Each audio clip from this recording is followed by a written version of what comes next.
ஆவியானவர் இவரை ஒரு ஜெப மன்றாட்டு வீரன் என பதிவு செய்திருக்கிறார்.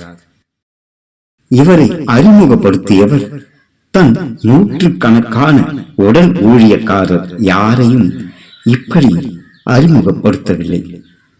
அவர் ஆபிரகாம், மோசே, தாவீது, எலியா, தானியேல் போல பிரபலம் இல்லாதவர், பிரசித்தி பெறாதவர். ஆனால் உங்களைப் போல் என்னைப் போல் ஏதோ ஒரு மூலையில் அமர்ந்து போராடுகிறவர், நம்மால் அறியப்படாத ஒருவர். யார் அவர்? அவர் என்ன செய்தார்? நாம் அவரை போல் ஜெபிக்க முடியுமா? அவரை போல் ஜெபிக்கிறவர்களா? நமது ஜபத்துக்கும் அவருடைய ஜபத்திற்குமான ஒப்பீட்டில் நாம் ஜப வாழ்வில் எந்த அளவுகோடில் இருக்கிறோம்? விவரமாக இந்த பதிவில் காணலாம். வாருங்கள்.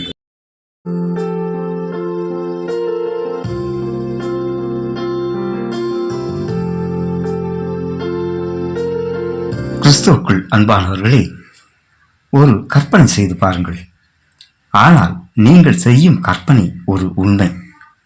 நீங்கள் ஒரு விசுவாசி, ஆனால் அதில் நீங்கள் நிலைத்தவர்களா இருக்கிறீர்களா? அப்படி என்றால் அதன் காரணம் என்ன? உங்களுக்கு தெரியாது. ஆனால் விசுவாச பாதையில் நீங்கள் தீவிரமாய் நடந்து கொண்டிருக்கிறீர்கள் என்றால் உங்களுக்காக யாரோ இன்னும் முழங்காலில் நின்று கொண்டிருக்கிறார்கள். உங்களுடைய இருதயம் பாரத்தால் சோர்ந்து கொண்டிருக்கும் போதே அது ஒரு தெய்வீக சமாதானத்தினால் மூடப்படுகிறது. அதற்கு காரணம் யாரோ உங்களுக்காக ஜெபத்தில் போராடி கொண்டிருக்கிறார்கள். நாம் நிம்மதியாக உறங்கிக் கொண்டிருக்கிறோம். அழகான கனவுகள் நமக்கு வருகின்றன. அது யாரோ ஒருவர் உங்களுக்கே தெரியாமல் உங்களுக்காக ஜெபித்த ஜெபம். நீங்கள் சோதனைகளில் சிக்கி தவிக்கிறீர்கள். அந்த நேரத்தில் யாரோ ஒருவர் உங்களுக்காக தேவ சமூகத்தில் வியர்வை இரத்தத்தின் பெரும் துளிகளாய் விழ உங்களுக்காக மன்றாடி கொண்டிருக்கிறார். தன்னை வெளிக்காட்டிக் கொள்ள விரும்பாத ஒருவர் அவர்.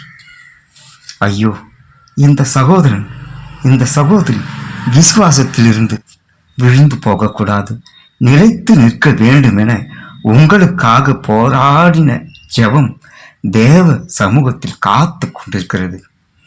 சகோதரனே, சகோதரி, உங்கள் ஜெபம் யாரை போன்று இருக்கிறது? எப்படி இருக்கிறது? எதற்காக ஏறெடுக்கப்படுகிறது? அதன் காரணம் சரியானதுதானா? அது தேவ சமூகத்தை அசைக்கும் வல்லமை பெற்றதா? தேவனின் பரிசுத்தமான செவிகளை சென்றடைய தகுதியானதுதானா? தேவனால் நிராகரிக்கப்படுகிற ஜெபமா? அலங்கார வார்த்தைகளா? அடுத்தவர் நம்மை பாராட்ட வேண்டும் என்று அடுத்தவரின் மனதை கவரும் வகையில் அழகான வர்ணனைகள் நிறைந்தவைகளாயிருக்கும் அருவருப்பானதா? அடுத்தவரின் ஜபத்துக்கான போட்டியாய் நிற்கும் விதவிதமான வெரைட்டி ஜபமா? ஜெபித்து முடித்தவுடன் நம்மை பாராட்ட மாட்டார்களா என எதிர்பார்க்கும் மனநிலையில் நாம் ஜெபித்து கொண்டிருக்கிறோமா? என் ஜெபம் எப்படி இருந்தது என்று கருத்து கேட்டுக்கொண்டிருக்கிறோமா? ஒருவர் இருந்தார், 2000 வருடங்களாக வேதத்தில் இன்னும் நிலைத்திருக்கிறார். நமது வேகமான பயணத்தின் போது சாலை ஓரத்தில் நாம் கவனிக்காமல் தவறிவிட்ட ஒரு புளிய மரம் போன்றவர் அவர், அல்லது ஒரு ஆப்பிள் மரத்தை போன்றவர்.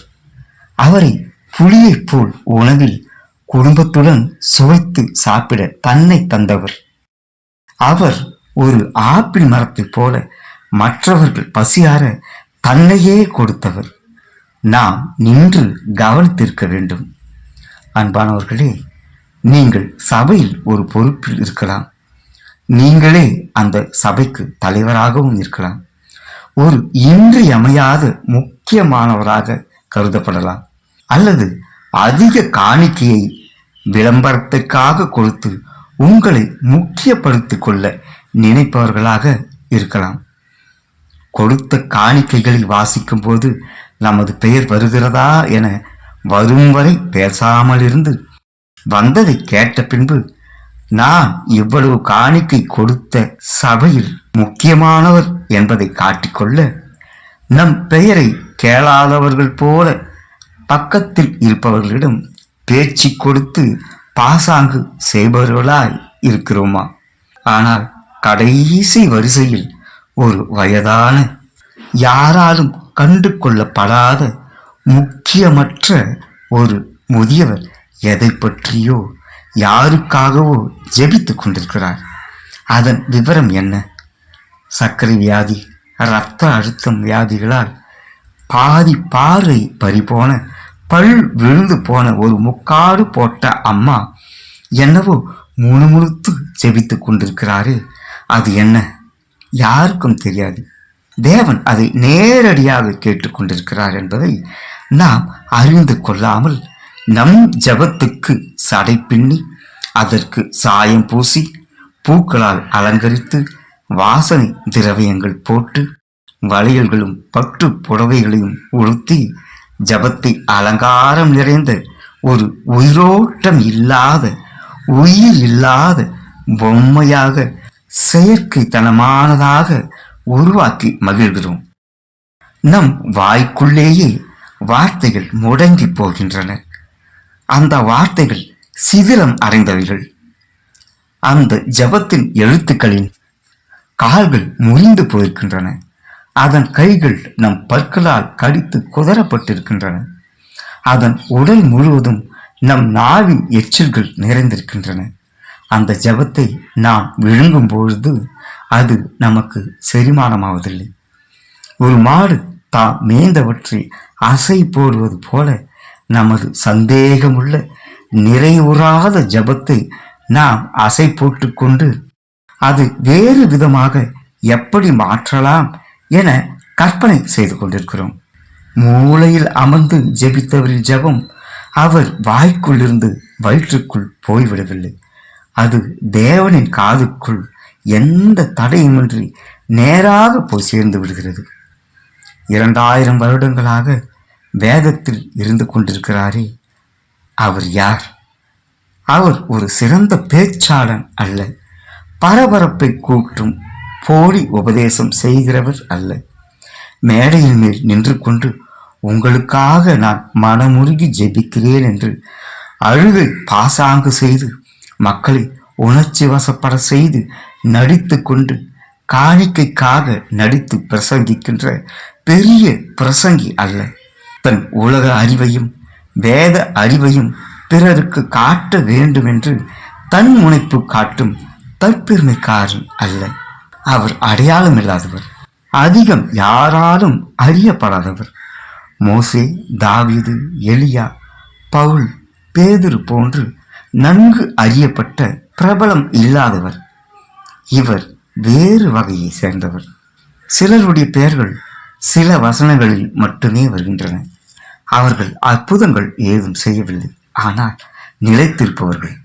அப்போஸ்தலர் 11:28, அப்போஸ்தலர் 21:10-11 வசனங்களில் வரும் அகபு என்னும் தீர்க்கதரிசி, பிலிப்பியர் 4:2-3 வசனங்களில் வரும் பெண் ஊழியக்காரர்கள், எயோதியா, சிந்திக்கையால், பவுல் எழுதின ரோம நிருபத்தை கெங்கிரேயா திருச்சபைக்கு எடுத்து சென்ற கெங்கிரேயா சபையின் ஊழியக்காரி, ரோமர் 16:1-2 வசனங்களில் குறிப்பிடப்பட்டிருக்கும் பெபேயால், கொலைசெயர் 4:17, பிழைமன் 1:2 குறிப்பிடப்பட்டிருக்கும் அர்க்கிப்பு, இவர்களின் ஊழியம் இயேசுவை பிரசங்கிக்க கூடாது என்று இயேசுவையும் அவருடைய சுவிசேஷத்தையும் தடை செய்த காலத்தில் எப்படி இருந்திருக்கும்?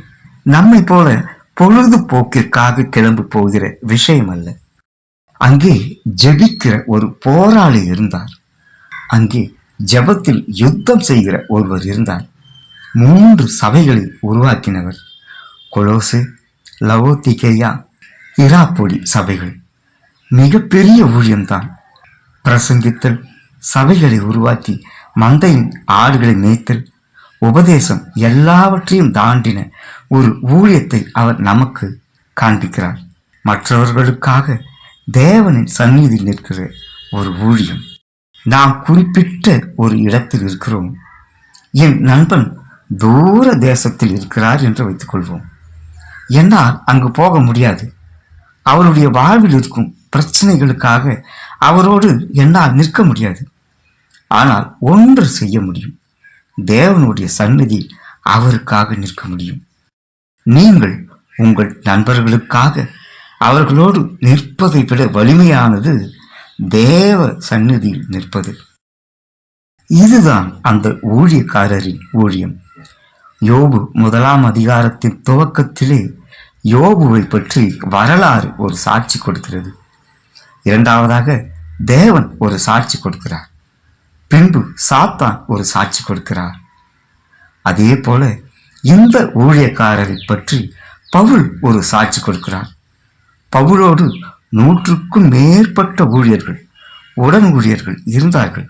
தீமோத்தேயு, தீத்து, பர்னபா, சீலா, லூக்கா, யோவான் மார்க்கு, ஆக்கில்லா, பிரிஸ்கில்லா, அப்போலோ, அரிஸ்தர்க்கு, சொஸ்தனே, செங்குந்து, சோபத்தார், காயு, தீகிக்கு, துரோபிமு, ஒனேசிமு, பிலேமு, அர்கிப்பு, தேமா, தெர்தியு, எரஸ்து, அர்த்தேமா, செனா, லூசியு, யாசோன், குவார்த்து, ஒலிசிபோரு, கிரெஸ்கெந்து போன்ற எண்ணற்ற உடன் ஊழியர்கள் இருந்தாலும் ஒருவரை குறித்து பவுல் சாட்சி கொடுக்கிறார்.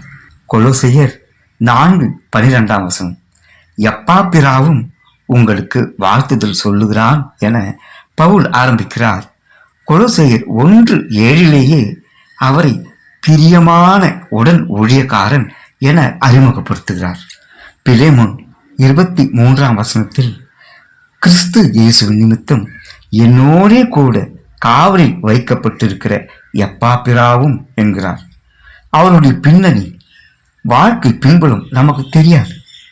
அவர் அப்போஸ்தலர்களில் ஒருவராகவோ தீர்க்கதரிசியாகவோ இல்லை. ஆனால் ஜெபத்தில் போராட்டமுள்ள ஒரு போராளி. அவர் மனிதர்களால் அறியப்படாதவர், ஆனால் தேவனால் அறியப்பட்டவர். காரணம் ஜெபம். அநேகர் அதிகம் படித்து சாதித்ததை விட தன் திறமையால் சாதித்து முன்னேறியவர்களை நாம் காண்கிறோம். சிலர் தங்கள் பாடும் திறமையால், விளையாட்டு திறமையால், இசைக்கும் திறமையால் படித்து பெரிய வேலை இருப்பவர்களை விட அதிகமாய் பிரபலமாய் இருப்பதை பார்க்கிறோம். அதே போல எப்பாப்பிரா தனது மன்றாட்டு ஜெபத்தின் மூலம் தேவனால் நன்கு அறியப்பட்டிருக்கிறார். நாம் நமது ஜெபத்திற்கான ஒரு அளவுகோடு வைத்துக் கொள்வோமானால், நம்மை நாமே அளந்து பார்க்கின்ற நேர்மையான அளவீடு எடுப்பவர்களாய் இருந்தால் நம்மை குறித்து நாமே வெட்கப்படுவோம். ஏனென்றால் நம்மை பற்றி நாம் தான் அறிந்திருப்போம். நம்மை நாமே சோதித்து அறிவோம் என்ற வார்த்தையை விட கொடூரமான வார்த்தை எதுவுமே இருக்காது. நம்முடைய ஜெபங்களை பற்றி நமக்குத்தான் தெரியும். தொலைக்காட்சியில் வரும் சீரியல் நேரங்களில் நாம் நிச்சயமாக ஜெபிக்க விரும்புவதே இல்லை. அது முடியாத காரியம். பொய் சொல்லாமல் சொல்ல வேண்டுமென்றால் நாம் எல்லோருமே தொலைக்காட்சியில் திரைப்படம் பார்ப்பவர்கள் தான். நாம் பார்த்து கொண்டிருக்கும் பொழுது ஊழியக்காரர் நம் வீட்டுக்கு 11 மணிக்கு வருகிறேன் என்று சொல்லியிருந்தால் 10:55 திரைப்பட சேனலை மாற்றி தேவ செய்தி ஓடுகிற சேனலை வைக்கின்ற வழக்கமான நபர்கள். நம் நடவடிக்கை அங்கே பொய்யாக இருக்கிறது. நானும் ஒரு பாஸ்டராக இருக்கும் பட்சத்தில் அந்த வீட்டுக்குள் நுழைந்த நான் என் பரிசுத்தத்தை பாதுகாத்துக் கொள்வேன். என்னுடைய உண்மையான இயல்பான குணத்தை அங்கே பேணி பாதுகாக்க வேண்டிய நிலையில் நான் இருப்பேன். நான் அந்த வீட்டில் ஜெபிக்கும் வரை, ஜெபித்து முடிக்கும் வரை நாங்கள் இருவரும் ஜெப ஐக்கியத்தில் வேறு மனிதர்களாக மாறியிருக்கிறோம். நான் கிளம்பின அடுத்த வினாடியில் திரைப்படத்தில் கதை எவ்வளவு தூரம் போய்விட்டதோ என அங்கலாய்ப்புடன் அவர்கள் திரைப்படத்தில் மீண்டும் தொலைந்து போவார்கள். என் வீட்டுக்குள் நான் நுழையும் பொழுதே கடிகாரத்தில் மணி பார்த்துவிட்டு, என்ன படம் ஆரம்பிக்கவில்லையா என எனது கடமையில் நானும் திரைப்படத்தை தொடர்வேன். நம்மை பற்றி நம்மை விட அதிகம் அறிந்தவர்கள் யார் இருக்கிறார்கள்? நம்முடைய ஜெப வாழ்வை பற்றியும் நம்மை விட அதிகம் நம்மை அறிந்தவர்கள் யார்? ஆனால் எப்பா பிராவை அறிந்த பவுல் கொலோசையர் 4:12 அவரை பற்றி குறிப்பிடுவதை நாம் குறிப்பெடுத்து வைத்து ஜெபிக்க கற்றுக்கொள்ள வேண்டும். கிபி 64 பவுல் இந்த நிருபத்தை எழுதும் பொழுது எப்பா பிறா தன் சொந்த ஊரான கொலோசையில் இல்லை, ரோமாபுரியில் பவுலோடு சிறையில் இருந்தார். பிலிப்பியர் எப்படி பவுலை பார்த்ததில்லையோ அப்படியே கொலோசே சபையினர் பவுலை பார்த்ததில்லை. ரோமருக்கு கடிதம் எழுதும்போது கூட அவர் ரோமர்களை பார்க்காமலேயே கடிதம் எழுதினார். கொலோசை பட்டணம் லவோதிகேயா, எராபொலி பட்டணங்களுக்கு அருகில் துருக்கியிலேயே அமைந்திருந்தது. இப்பொழுது அந்த பட்டணங்கள் அழிந்து தரைமட்டமாகி புதைப்பொருள் ஆராய்ச்சி துறையினரால் ஆராயப்படுகிறது. கொலோசை பட்டணத்திற்கும் பிலேமோனுக்கும் ஒரே நேரத்தில் கடிதம் எழுதப்படுகிறது. எப்பாப்பிராவை பவுல் ஆழ்ந்து கவனித்து கொலோசையருக்கு கடிதம் எழுதுகிறார்.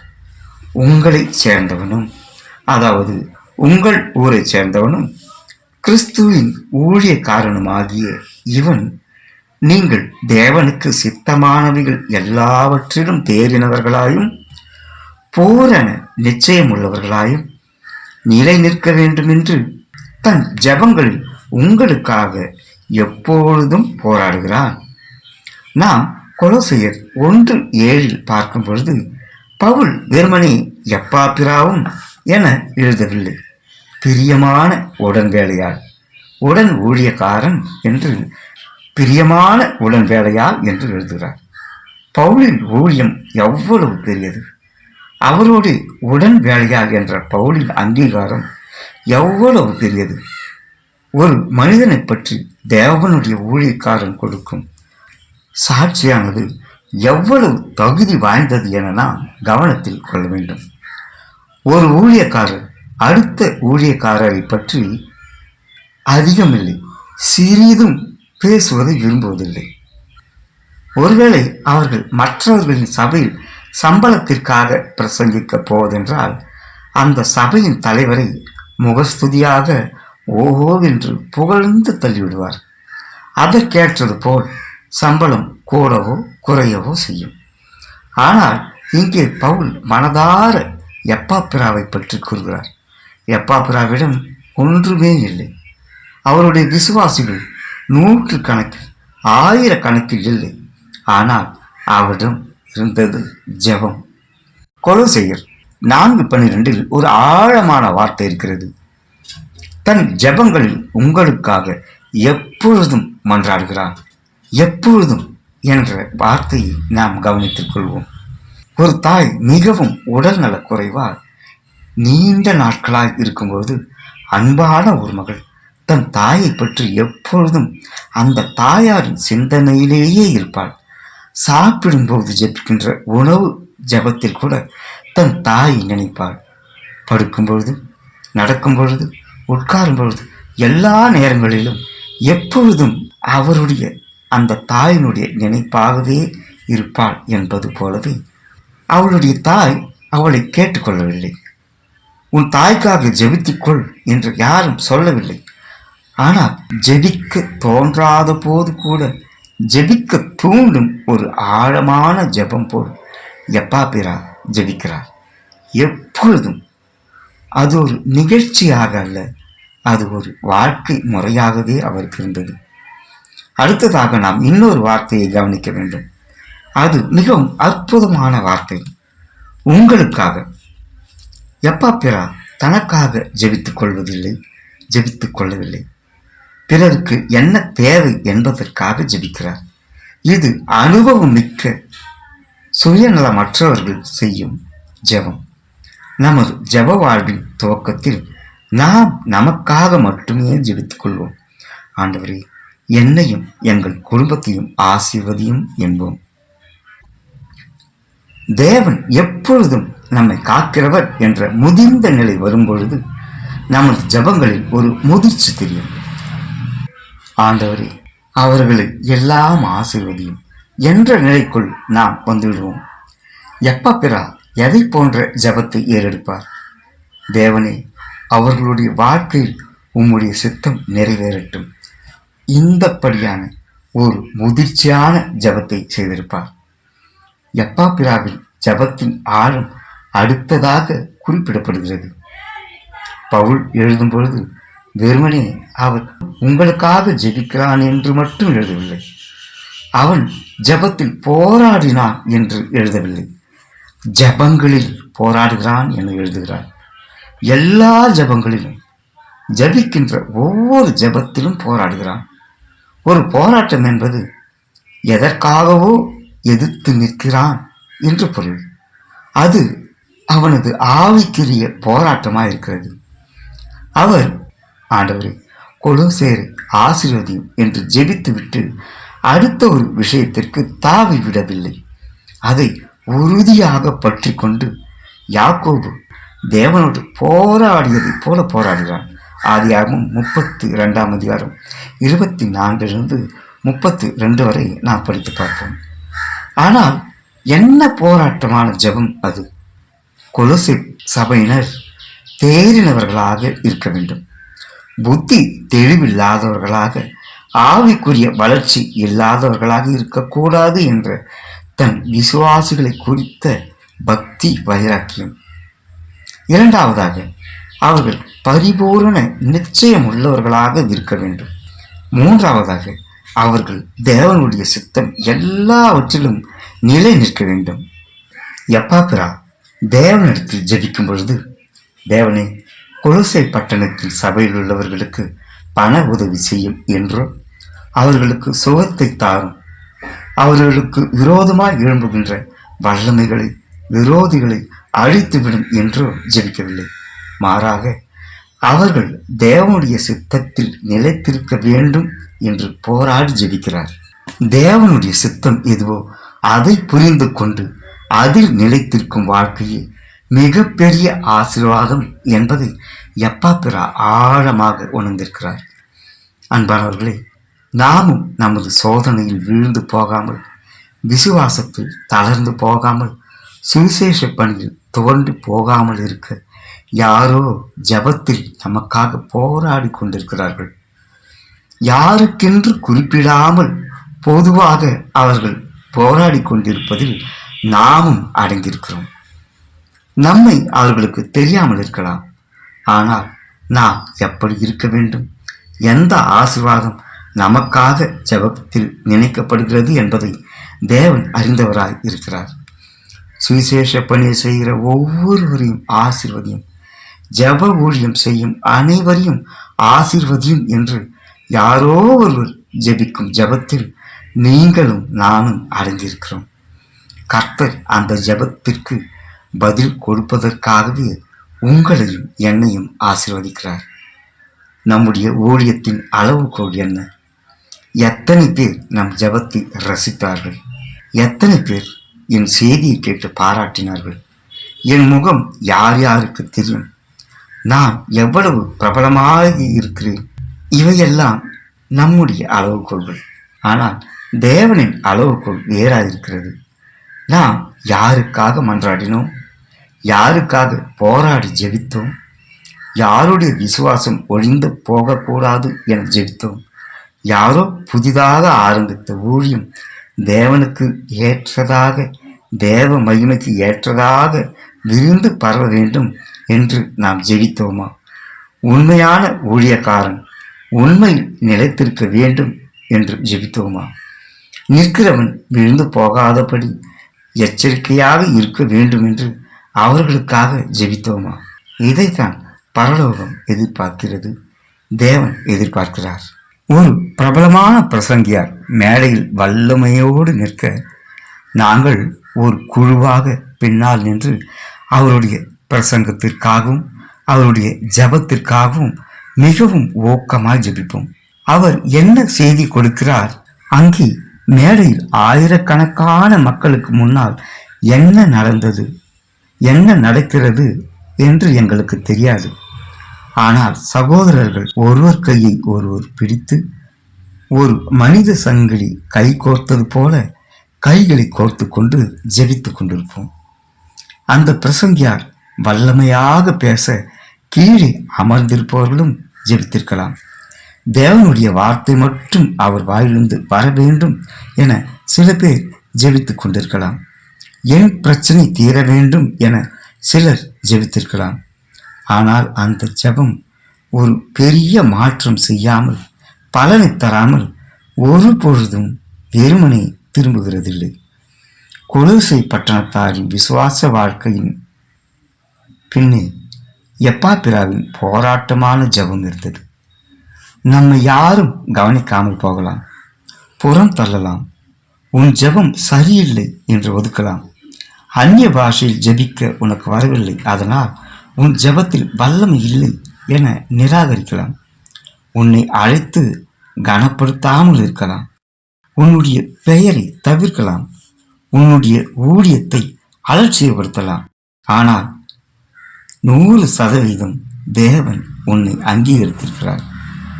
தேவன் நம்மை உயர்த்துவதை விட உயரத்தில் மனிதர்களால் உயர்த்தி நிற்க வைத்து விட முடியாது. மனிதர்கள் உன்னை மண்ணில் அமர வைத்து அவமானப்படுத்தலாம். தேவன் நீ என் பாதபடியில் அமர்ந்திருக்கிறாய் என்று நம்மை அவர் மகிமைப்படுத்துவார். நாம் பூமியில் வாழ்கின்ற வாழ்க்கைக்காகவும் செபிக்க வேண்டும். நாம் பூமியில் வாழ்கிறோம், ஆனால் நம்முடைய பொக்கிஷங்களை பரலோகத்தில் சேர்த்து வைக்க வேண்டும். எப்பாப்பிரா நம்மையும் இன்னொரு பரிமாணத்திற்கு அழைக்கிறார். ஒவ்வொருவரும் தேவனுடைய சித்தத்தில் நிலைத்திருக்க வேண்டும். வேலை இல்லாத ஒருவர் வேலைக்காக ஜெபிக்கின்றார். பணம் இல்லாத ஒருவர் பணத்திற்காக ஜெபிக்கின்றார். பிரச்சனைகளோடு இருக்கும் ஒருவர் பிரச்சனைகள் தீர ஜெபிக்கின்றார். அன்பானவர்களே, வேலை கிடைத்ததும் ஒருவர் தேவனை மறக்கலாம். வேலை கிடைத்ததும் ஒருவர் தேவனை மறக்கலாம். பணம் கிடைத்ததும் ஒருவர் ஆவிக்குரிய வாழ்வை வாழாமல் போகலாம். பிரச்சனைகள் ஓய்ந்த பின்பு அவர் தேவனை விட்டு விலகி போகலாம். ஆனால் தேவனுடைய சித்தத்தில் நிலைத்திருக்கும் ஒருவரால் எந்த சூழ்நிலையிலும் தேவனை விட்டு விலக முடியாது. அடுத்ததாக அவர் தன் சபையினர் தேறினவர்களாக இருக்க வேண்டும் என அவர் ஜெபித்ததாக பவுல் குறிப்பிடுகிறார். கொலோசை பட்டணத்திற்கு மட்டும் அவர் எழுதியிருந்தால் அது அந்த சபைக்குள் மட்டுமே இருந்து காலப்போக்கில் அந்த பட்டணம் அழிந்தது போல இந்த நிருபம், இந்த கடிதம் அழிந்து போயிருக்கும். ஆனால் ஆவியானவர் இதை எல்லா நாட்டு சபைகளுக்கும் அறிவிப்பதற்காக நமக்காக வேதத்தில் வைத்திருப்பதால் இது நமக்கும் சொல்லப்பட்டிருக்கிறது. ஒருவர் ஒரு சிறுவனிடம் நீ என்ன படிக்கிறாய் என்று கேட்கிறார். அவன் நான் 1ஆம் வகுப்பு படிக்கிறேன் என்கிறார். அவர் விளையாட்டாக கேட்கிறார், போன வருடம் என்ன படித்தாய்? அவன் சொல்கிறான், 1ஆம் வகுப்பு தான். அடுத்த வருடம் எந்த வகுப்பு படிக்கப் போகிறாய்? அதற்கு அந்த சிறுவன் அப்பொழுதும் 1ஆம் வகுப்பு தான். இது போலதான் விசுவாசத்திலும் தேவனுக்கு சித்தமானவைகள் எவைகளோ மொத்தத்திலும் தேர்ச்சியுறாமல் இருப்பதை குறித்து நாம் கவலைப்பட வேண்டியவர்களாக இருக்கிறோம். தேவனுக்கு சித்தமானவைகள் எவற்றில் நாம் தேர்ச்சி பெற்றிருக்கிறோம்? ஆவியின் கனிகளில் அன்பில் நாம் தேர்ச்சி பெற்றிருக்கிறோமா? அனைவரிடமும் நம்மால் அன்பா இருக்க முடிகிறதா? தேவனுக்குள், கர்த்தருக்குள் நம்மால் சந்தோஷமாக இருக்க முடிகிறதா? நம் சந்தோஷத்தில் கர்த்தர் இருக்கிறாரா? பிறரிடம் சமாதானத்தோடு இருக்க முடிந்ததா? ஒவ்வொன்றையும் நீடிய சாந்தத்தோடு அணுக முடிகிறதா? ஏற்றுக்கொள்ள முடிகிறதா? பிறரிடம் தயவு காட்டிருக்கிறோமா அல்லது ஒளிந்து கொள்கிறோமா? நமது நற்குணத்தை பிறருக்கும் கற்றுக் கொடுத்தோமா? துர்க்குணம் எல்லாவற்றையும் நம்மால் நீக்க முடிந்ததா? குரோதங்களையும் விரோதங்களையும் நம்மை விட்டு அகற்றினோமா? விசுவாச வாழ்வில் சற்றேனும் முன்னேறி இருக்கிறோமா? நீ விசுவாசித்தால் தேவனுடைய மகிமை காண்பா என்று இயேசு அடிக்கடி சொல்வார். தேவனுடைய மகிமை காணும் அளவுக்கு நமக்கு விசுவாசம் இருக்கிறதா? நம்முடைய சாந்த குணம் எல்லோருக்கும் தெரிந்திருக்கிறதா? இச்சையடக்கம் நமக்குள் இருக்கிறதா? இச்சைகள் என்றால் உடல் இச்சைகள் மட்டுமல்ல, மாம்சத்தின் இச்சைகள், ஃப்ளஷி டிசைர்ஸ். கலாத்தியர் 5:19. விபச்சாரம், வேசித்தனம். 1 தெசலோனிக்கேயர் 4:5. அசுத்தம், காம விகாரம். ரோமர் 13:13. குடி, கூத்து. பிலிப்பியர் 3:19. போதை, வயிற்றின் இச்சை. கண்களின் இச்சையான பார்த்து ஆசைப்படுவது. யாத்ராகமம் 20:17. பிறர் வீடு, கார், பணம், பொருள் மேல் ஆசை. மத்தேயு 5:28. அழகின் மேல் ஆசை. 1 யோவான் 2:16. பெயர் ஆசை, புகழ் ஆசை, பொறாமை. அடுத்தவர்களிடம் உள்ள பொருட்களை பார்த்து ஏங்குகின்ற இச்சை. நான் என்கிற பெருமை, என் அந்தஸ்து என்கிற நான், என் பெருமை, என் அந்தஸ்து என அந்தஸ்து போன்ற இச்சை. அதிகார இச்சை, நான் தான் தலைவனாக இருக்க வேண்டும். அறிவில் பெருமையாகிய இச்சை, எனக்குத்தான் எல்லாம் தெரியும் என்னும் மேட்டுமை. பண இச்சை. 1 தீமோத்தேயு 6:9. மிகப்பெரிய பணக்காரனாக வேண்டும் என்ற இச்சை போன்றவற்றில் நாம் இச்சை அடக்கமாய் இருக்கிறோமா? இந்த ஆவின் கல்விகளில் நாம் தேர்ச்சியுற்றவர்களாய் இருக்கிறோமா? நாம் தேர்ச்சி பெற வேண்டும் என எப்பாப்பிரா தன் சபையினர் மேல் கொண்ட அக்கறை போல ஆவியானவரும் நம்மை குறித்த எதிர்பார்ப்புடன் இருக்கிறார். கிறிஸ்தவ வாழ்வு என்பது நாம் ரட்சிக்கப்பட்டோம் என்பதோடு நின்று விடுவது அல்ல, அது வளர்ச்சி பெற வேண்டும். இயேசு சொன்ன கடுகு விதை உவமை போல, நேற்றைய ஜெபம் இன்று போதாது, நேற்றைய தேவனை பற்றிய புரிதல் இன்று போதாது. இந்த முதல் பாகத்தோடு நாம் நிற்கலாம். அடுத்த பாகத்தில் இதை தொடர்வோம். எப்பாப்பிரா பாகம் 2 நாம் இதை குறித்து தொடர்ந்து பேசுவோம். தேவ கிருபை உங்களோடு இருப்பதாக. ஆமென், ஆமென். ஷாሎም. அடுத்த பதிவில் நாம் மீண்டும் சந்திப்போம்.